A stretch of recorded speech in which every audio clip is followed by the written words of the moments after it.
नमस्कार बच्चों, आपका स्वागत है। देखो बच्चों, हमने इससे पहले गुरबच्चन सिंह लिखित लक्ष्मी कहानी देखी हुई है। अब हम यहाँ लक्ष्मी कहानी के नीचे जो शब्द संसार दिया हुआ है, मुहावरे दिए हैं और उसके साथ ही जो स्वाध्याय दिया हुआ है उसको देखेंगे। उसके जवाब के बारे में हम संवाद करेंगे, डिस्कशन करेंगे। आओ देखते हैं। देखो बच्चों, शब्द संसार। पहला शब्द है बथान, पालतू गाय बैल के रहने का स्थान। मवेशी, कृषि कार्य में उपयुक्त तथा दुधारू पशु। दर्रा, अनाज के अंश। हुक्का, दीर्घ निश्वास। पुआल, धान के सूखे डंठल जिनमें से दाने निकाले दिए गए हो।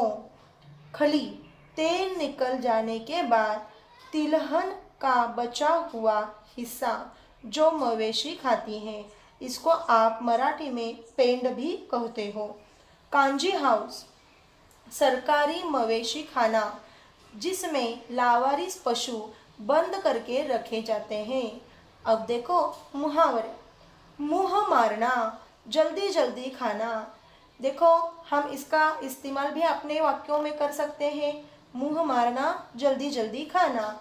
सुबह से किसी ने भी लक्ष्मी को चारा नहीं दिया था। जब करामत अली ने सानी बनाई तो उसमें लक्ष्मी अपना मुंह मारने लगी।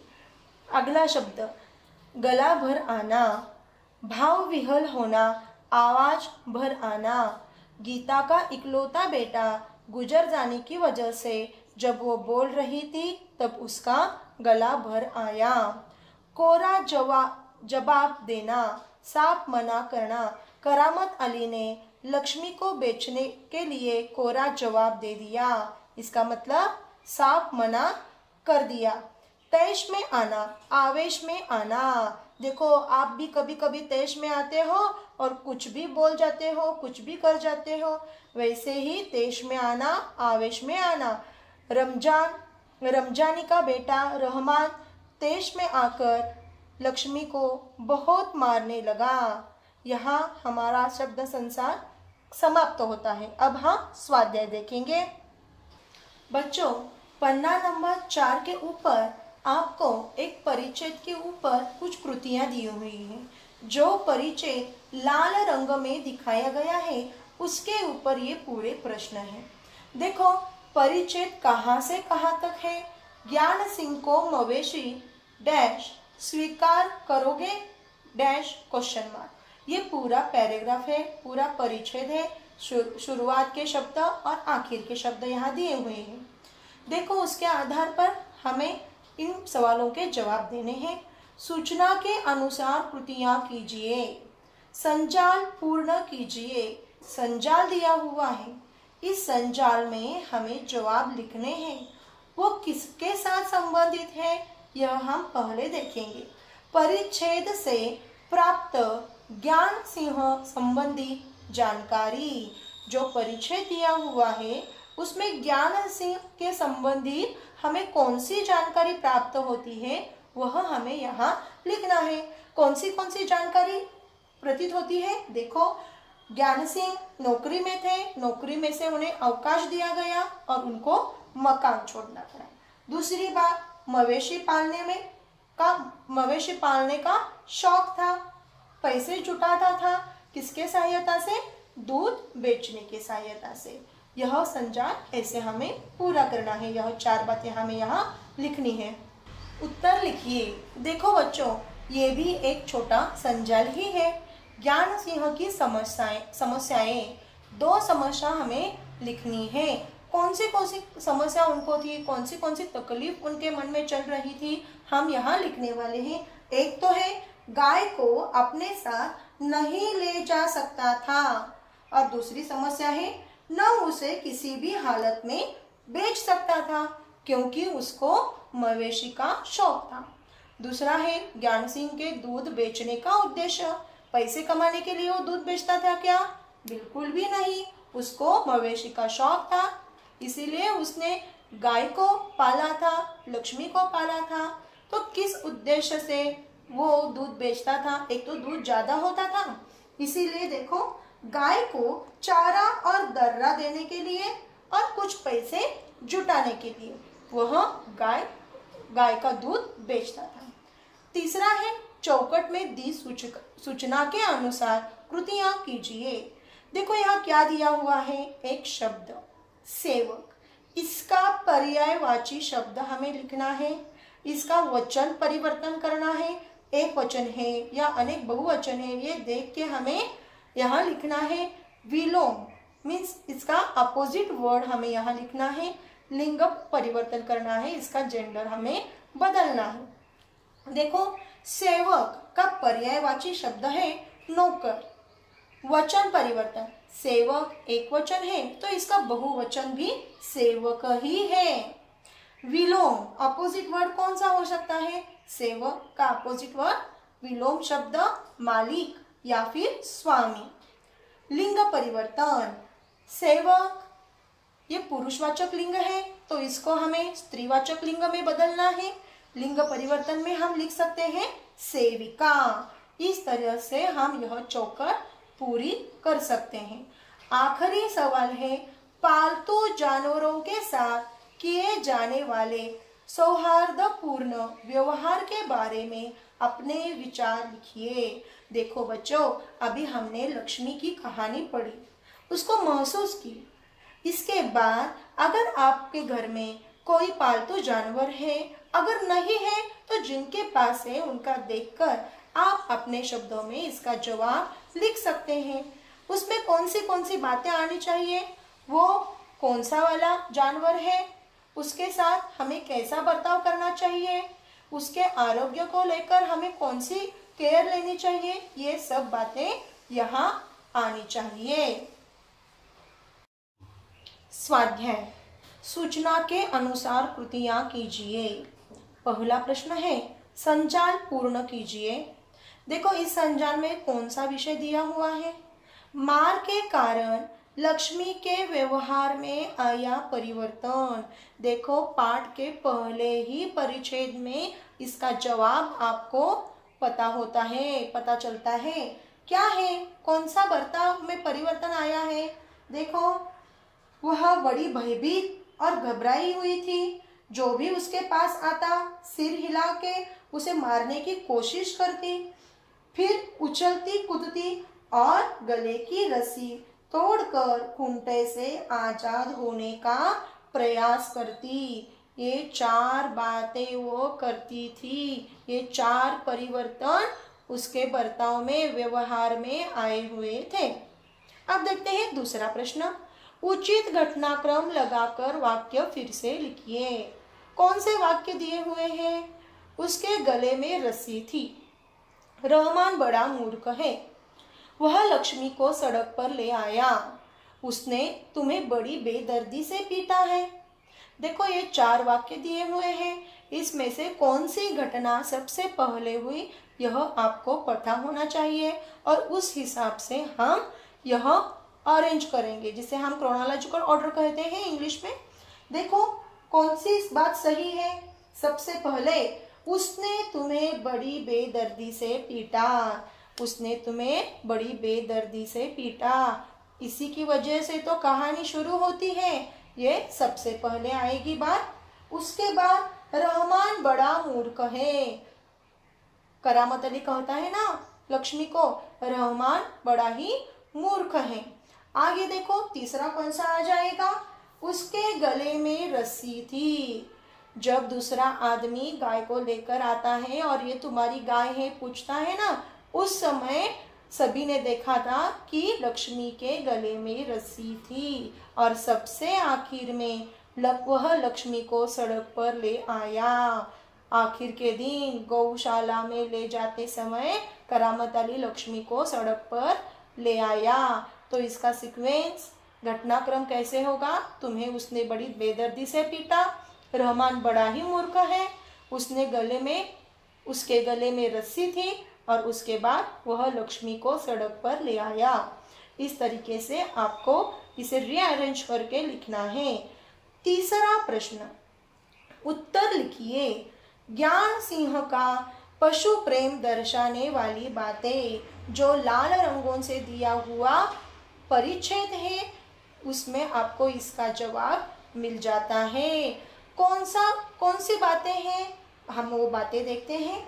ज्ञान सिंह को मवेशी पालने का बहुत शौक था, पहली बात। दूसरी, प्रायः उसके घर के दरवाजे पर भैंस या गाय बंधी रहती थी। उसके बाद ज्ञान सिंह का दूध बेचना धंधा नहीं था, केवल गाय के चारे के लिए वो दूध बेचता था, जिससे कुछ पैसे इकट्ठा हो जाते थे, उससे ही वह चारा लेकर आता था। खुद के लिए वो पैसे इस्तेमाल करता था क्या? बिल्कुल भी नहीं। और आखिरी बात, 3 बरस पहले उसने एक जर्सी गाय खरीदी थी। इन 4 बातों से हमें पता चलता है कि ज्ञान सिंह का पशु प्रेम कैसा था। चौथा प्रश्न, गलत वाक्य सही करके लिखिए। ध्यान में रखो बच्चों, यहाँ हमें खाली यह वाक्य गलत है, सही है, ऐसा कुछ भी नहीं लिखना है। जो वाक्य गलत है उसको सही करके हमें लिखना है। वाक्य देखो, करामत अली पिछले 4 सालों से गाय की सेवा करता चला आ रहा था। किसका बताया है? करामत अली का। करामत अली 4 साल से गाय की सेवा करता था? बिल्कुल भी नहीं, खाली 1 साल से। इसकी वजह से सही वाक्य होगा, करामत अली पिछले 1 साल से गाय की सेवा करता चला आ रहा था। दूसरा वाक्य है, करामत अली को लक्ष्मी की पीठ पर रोगन लगाने के बाद इत्मीनान हुआ। हुआ क्या? इत्मीनान हुआ क्या? नहीं। तो सही वाक्य है, करामत अली को लक्ष्मी की पीठ पर रोगन लगाने के बाद इत्मीनान नहीं हुआ। इस तरीके से ये 4 प्रश्न हैं। अब हम आगे का प्रश्न देखेंगे। बच्चों, 5वां प्रश्न, निम्नलिखित मुद्दों के आधार पर वर्णन कीजिए। कुछ मुद्दे दिए हुए हैं। ये मुद्दे किसके बारे में है? करामत अली की गाय के बारे में है। आपने कहानी सुनी है, पाठ पढ़ा है, तो आपको इन मुद्दों के आधार पर इसका जवाब आता है। करामत अली की गाय, गाय का नाम लक्ष्मी, उम्र अधेड़ उम्र की थी लक्ष्मी, नस्ल जर्सी, स्थिति दयनीय। स्थिति वो बहुत खुश थी क्या? बिल्कुल भी नहीं, दयनीय परिस्थिति थी उसकी, स्थिति थी उसकी।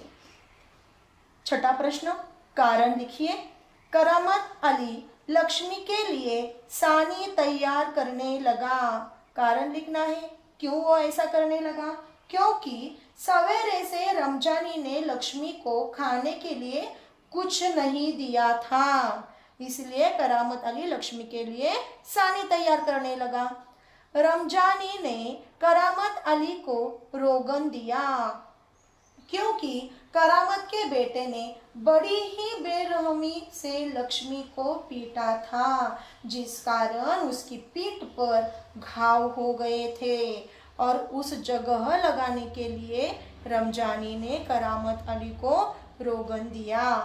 तीसरा है, रहमान ने लक्ष्मी को इलाके से बाहर छोड़ दिया। क्यों छोड़ा? क्योंकि ताकि लक्ष्मी स्वयं अपने खाने का प्रबंध कर सके।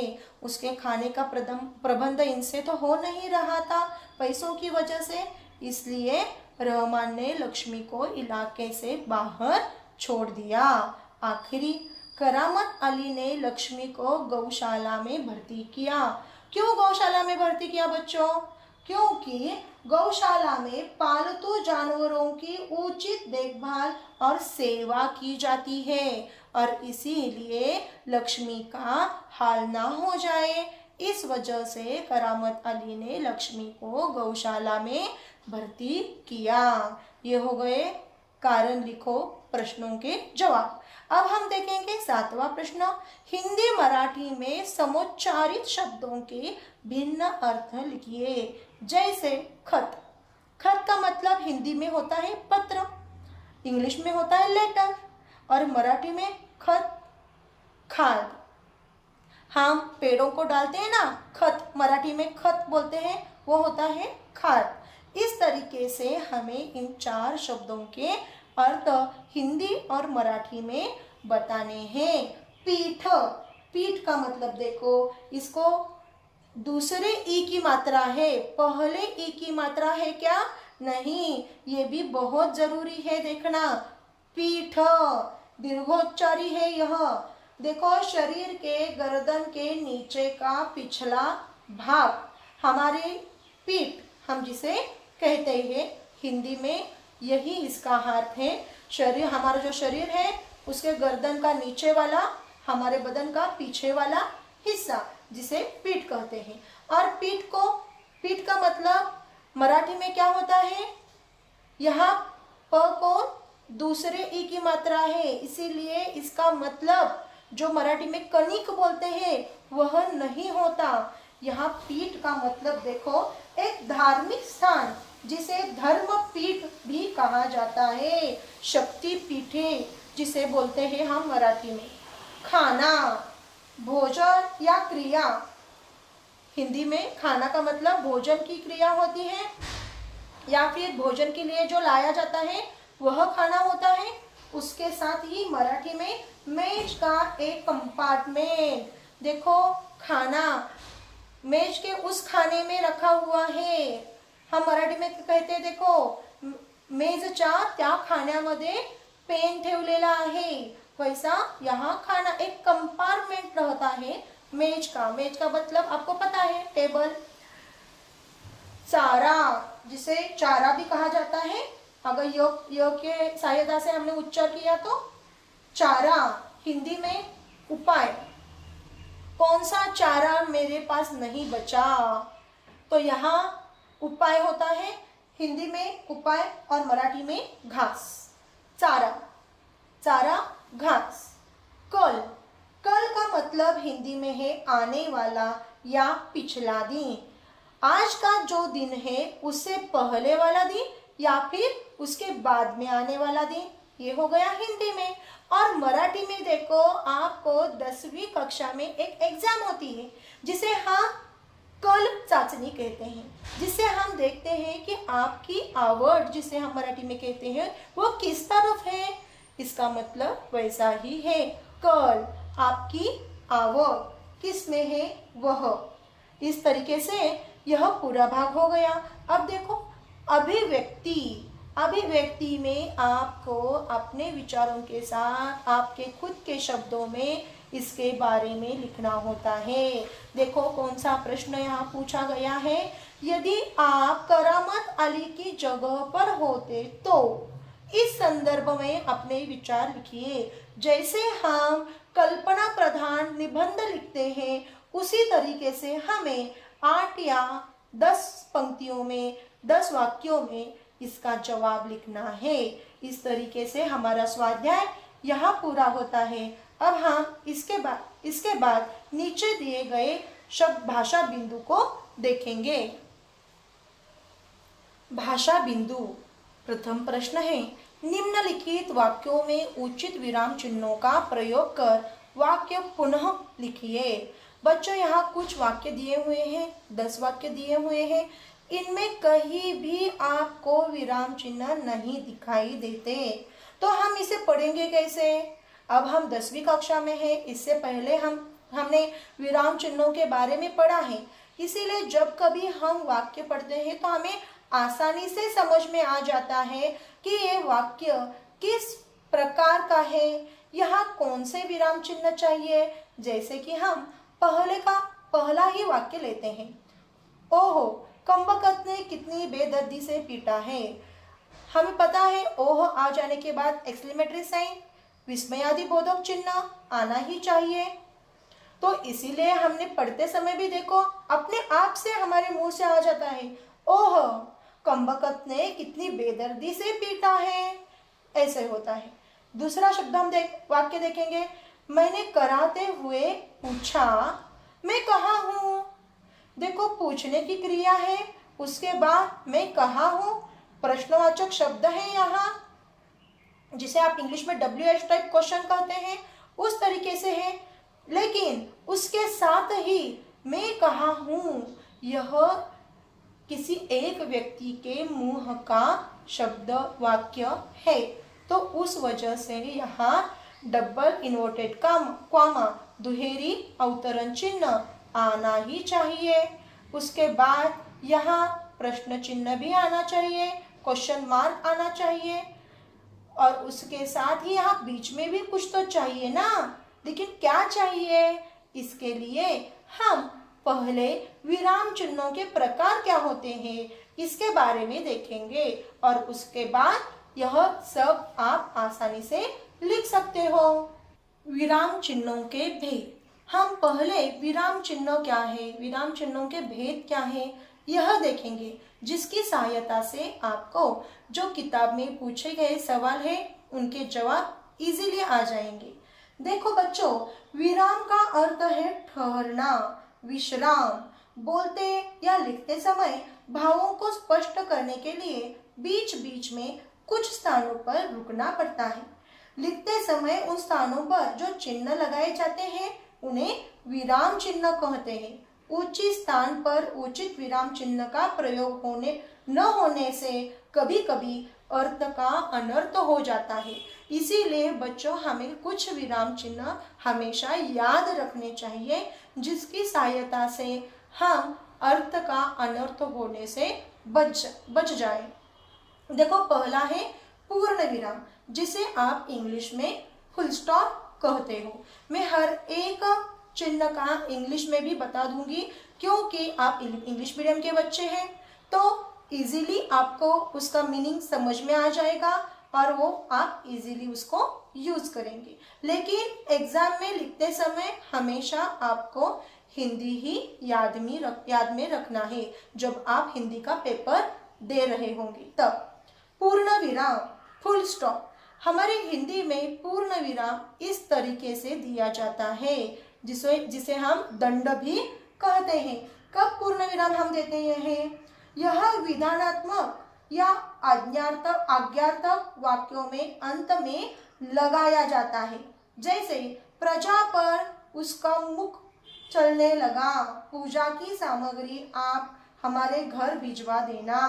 इन वाक्यों को बोलने के बाद, लिखने के बाद हमें यह चिन्ह निकालना पड़ता है, जिसकी वजह से हमें पता चलता है कि वाक्य यहाँ समाप्त हो गया है। अगला है अल्प विराम। देखो कैसा है अल्प विराम। जैसे कि हमने छोटा वाला 9 यहाँ लिखा हुआ है, लेकिन बहुत ही छोटा। 9 तो बहुत ही बड़ा होता है, वैसे नहीं। क्यों मैं आपको यहाँ बता रही हूँ? क्योंकि आगे हमें कुछ अलग अलग चिन्ह भी देखने हैं।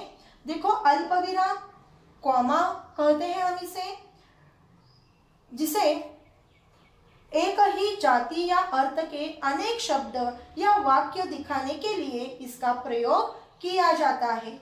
जैसे कि कर्म, कम खर्च, बचत, एक जैसे ही शब्द आने पर कभी कभी बच्चों के नाम लिखे होते हैं, राम, श्याम, आदित्य, राज, ऐसे जब नाम दिए गए होते हैं तो इनके बीच बीच में आप इस अल्प विराम को निकालते हो। अर्ध विराम। देखो, अर्ध विराम के बारे में क्या लिखा हुआ है? यह 2 या अधिक स्वतंत्र उपवाक्यों के बीच लगाया जाता है। जैसे, जो अभ्यास कीजिए, क्योंकि जीवन को समृद्ध बनाने के लिए यह आवश्यक है। यहाँ 2 वाक्य दिए गए हैं, उनको जोड़ने के लिए इस अर्ध विराम का उपयोग हम करते हैं। प्रश्न चिन्ह। प्रश्न चिन्ह के बारे में भी आपको पता है, क्वेश्चन मार्क, और आप इसे कहते हो sign of interrogation. Question mark, प्रश्न चिन्ह कब आता है? जब हम किसी को कुछ पूछते हैं, सवाल पूछते हैं, तो वह वाक्य खत्म हो जाने के बाद आखिर में प्रश्न चिन्ह आता है। विस्मयादि चिन्ह, जिसे हम एक्सक्लेमेटरी साइन कहते हैं, यह चिन्ह आश्चर्य, शोक, घृणा आदि भाव दर्शाने वाले शब्द और वाक्यों के बाद लगाया जाता है। जैसे हमने देखा पहला वाक्य, उसी तरीके से। उसके बाद है योजक चिन्ह। योजक चिन्ह को आप हाइपन कहते हो और इसे डैश कहते हो। इन दोनों में क्या फर्क है? निर्देशक चिन्ह और योजक चिन्ह हम एक साथ देखेंगे क्योंकि इसमें कुछ तो गफलत हो ही जाती है। देखो, योजक चिन्ह हाइपन छोटा रहता है और देखो मैंने जो शब्द लिखा हुआ है उसके आगे नीचे है क्या? नहीं, कुछ जगह छोड़ के ऊपर है। और ये जो निर्देशक चिन्ह है वो जब हम शब्द लिखते हैं उसके निचले हिस्से में हमेशा रहता है। इन दोनों में यह डिफरेंस है, यह फर्क है। लेकिन इनका उपयोग हम कब कब करते हैं यह भी महत्वपूर्ण है। देखो, हाइपन का उपयोग, योजक चिन्ह का उपयोग पुनरुक्त शब्दों का समस्त पदों को जोड़ते समय तथा सा जैसा इस अर्थ में प्रयुक्त तो यह चिन्ह लगाया जाता है। जैसे देखो, दो शब्द एक जैसे आ गए हैं, अलग अलग चाल चलन, इन शब्दों के बीच में हमें योजक चिन्ह इस्तेमाल करना जरूरी होता है। उषा सा, कुछ कुछ, सहमा सा, 30-40, इनके बीच हम कॉमा देते हैं क्या? नहीं, यहाँ हम योजक चिन्ह इस्तेमाल करते हैं। उसके बाद निर्देशक चिन्ह, संवाद बोलने वाले के नाम के बाद व्याख्या स्पष्ट करते समय, उदाहरण देते समय इसका प्रयोग किया जाता है। जैसे देखो, इसी पाठ में, लक्ष्मी के पाठ में कई जगहों पर इसका उपयोग किया हुआ है। जो करामत अली, रमजानी, इनके मुंह के वाक्य दिए हुए हैं, उनके बोले हुए वाक्य दिए हैं, उन वाक्यों से पहले इस साइन का इस्तेमाल किया हुआ है। उसके बाद महत्वपूर्ण है अवतरण चिन्ह या उद्धरण चिन्ह। उद्धरण चिन्ह कहाँ है? उद्गारवाचक चिन्ह नहीं। यह क्या है? Inverted comma. इन्वर्टेड कॉमा बताया तो आपको इजीली समझ में आ जाएगा। इकहरा देखो, साइन से समझ में आता है। Single inverted comma, single inverted comma हम कब यूज करते हैं यह भी हमें पता होना चाहिए। देखो, नाम, उपनाम, शीर्षक आदि के लिए यह चिन्ह प्रयुक्त होता है। जैसे कन्हैयालाल मिश्र, प्रभाकर, गोरा पंत, शिवानी, विश्वामित्र की प्रार्थना है, अमृत में आसन आदि। यहाँ क्या दिया हुआ है? कन्हैयालाल मिश्र, इनकी कौन सी? प्रभाकर। तो इसमें प्रभाकर को सिंगल इन्वर्टेड कॉमा में लिखा गया है। उसी तरह देखो, दुहरा, दुहरा का मतलब डबल इन्वर्टेड कॉमा, दुहरा अवतरण चिन्ह, डबल इन्वर्टेड कॉमा। ये हम सबको पता है क्योंकि इसी पाठ में बहुत बार आपने इस डबल इन्वर्टेड कॉमा को, दुहरा अवतरण चिन्ह को बार बार देखा हुआ है। कहाँ देखा हुआ है? जहाँ किसी व्यक्ति के मुंह के बोले हुए शब्द या वाक्य लिखे गए हैं वहाँ दुहरा अवतरण चिन्ह, डबल इन्वर्टेड कॉमा दिखाई देता है। किसी का कथन जो का त्यों का उद्धृत करने के लिए यह चिन्ह प्रयुक्त होता है। जैसे कि बापू बोले तुम्हारी बात ठीक है, बापू बोले के बाद कॉमा आ जाएगा, तुम्हारी बात ठीक है। ये जो शब्द है ये पूरे डबल इन्वर्टेड कॉमा में आ जाएंगे। बच्चों देखो, उसके बाद क्या आता है? कोष्टक। कोष्टक का मतलब आपको पता है, ब्रैकेट। ब्रैकेट के भी बहुत सारे भेद है, कोष्टक के भेद है, हमें पता है। ये सर्कुलर ब्रैकेट है, ये स्क्वायर ब्रैकेट है, और इसे क्या कहते हैं पता नहीं तो देख लो। लेकिन उससे पहले हम इन तीनों में से किसका इस्तेमाल हमारे हिंदी में करते हैं यह महत्वपूर्ण है।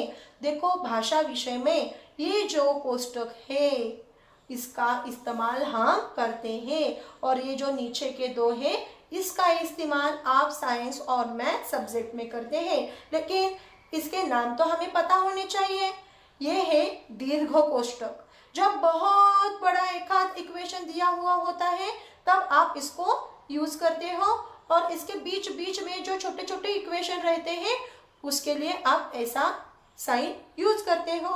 और इससे ही इसके बीच में जो बीच बीच में कोष्टक रहते हैं, ब्रैकेट रहते हैं, तब आप इसका यूज करते हो। इसको महिरिपी कंस भी कहते हैं। ये मजला कोष्टक है, ये दीर्घ कोष्टक है, और जो हम भाषा में यूज करते हैं वह हमारा सीधा साधा कोष्टक है, जो हम इस साइन से दिखाते हैं। लेकिन इसका भी इस्तेमाल कब करते हैं ये हमें पता होना चाहिए। कठिन शब्दों को स्पष्ट करने के लिए तथा नाटक या एकांकिका में पात्र की भावनाओं को स्पष्ट करने के लिए प्रयुक्त होता है। जैसे कि हमारे लक्ष्मी पाठ में भी कई बार ब्रैकेट में कोष्टक में कुछ शब्द कुछ वाक्य दिखाई देते हैं। उसके बाद आता है समाप्ति सूचक चिन्ह। आप कभी कभी आपके नोटबुक में ऐसा साइन बनाते हो। कब बनाते हो? स्वाध्याय पूरा खत्म हो जाने के बाद, है ना। तो इसको ही ऐसा एक डिजाइन नहीं है, यह एक चिन्ह है जिसका अर्थ है समाप्त हो चुका है। मैंने जो ऊपर लिखा है वह समाप्त हो गया है, ऐसा इसका मतलब है। लोप चिन्ह, क्या लोप होता है? हमारी बात यहाँ लोप हो जाती है। जैसे कि मुझे 80 मार्क्स मिले, अगर मैं और भी पढ़ाई करता तो कदाचित, या फिर मुझे और मार्क मिल जाते और गुण मिल जाते, लेकिन कहने के बाद आप डॉट डॉट डॉट डॉट देते हुए छोड़ देते हो। किंतु कहते हो डॉट डॉट डॉट देते हो, परंतु कहते हो डॉट डॉट डॉट देते हो। इसको कहते हैं लोप चिन्ह। यहाँ आपकी भावनाएं तो समझ में आती है, लेकिन वहाँ शब्द नहीं लिखे हुए होते हैं। उसके बाद है हंस पद त्रुटि बोधक चिन्ह। इससे तो आप बहुत ही पहचान वाले हो, क्योंकि कई बार आप लिखते समय एखादा शब्द रह जाता है तो आप शब्द के जहाँ शब्द चाहिए वहाँ निचले हिस्से में ऐसा साइन करते हो और ऊपर शब्द लिखती हो। इसके लिए इसकी जरूरत होती है जिसको त्रुटि बोधक चिन्ह कहते हैं। उपविराम या फिर अपूर्ण विराम, ये इधर का अल्प विराम अर्ध विराम अलग है और इसका मतलब अलग है। यह जो साइन है जिसे दो डॉट दो बिंदु हम कहते हैं, दुख कहते समय ये आते हैं, वह विसर्ग अलग होता है और यह चिन्ह अलग होता है। जब हम कोई एग्जाम्पल देते हैं, उदाहरण देते हैं, तो हम उसके आगे लिखते हैं, देखो जैसे, ऐसा लिखते हैं, दो बिंदु देते हैं और नीचे उदाहरण देते हैं। विवरण चिन्ह, इसका भी इस्तेमाल हम कई बार करते हैं, लेकिन डिजाइन के तौर पर। बच्चों ये कोई डिजाइन नहीं है, यह विराम चिन्हों के भेद में से एक भेद है जिसका इस्तेमाल विवरण करने के लिए होता है। कई बार हम पत्र लिखते हैं कि हमें किताबें चाहिए, कौन सी किताबें चाहिए, नीचे किताबों के नाम दिए गए हैं, ऐसा कहते हैं और इस साइन को वहां डाल देते हैं, उसका विवरण उसके नीचे लिखते हैं। यह सब हो गए हमारे विराम चिन्ह। अब मैंने आपको इन विराम चिन्हों को हम कहाँ कहाँ इस्तेमाल कर सकते हैं इसके बारे में बताया हुआ है। तो हम अब किताब में देखते हैं कि आगे हमें क्या कहा गया है। बच्चों अभी हमने विराम चिन्हों के भेद देखे। विराम चिन्ह कौन से विराम चिन्ह कहाँ कहाँ हम इस्तेमाल कर सकते हैं मैंने बताया।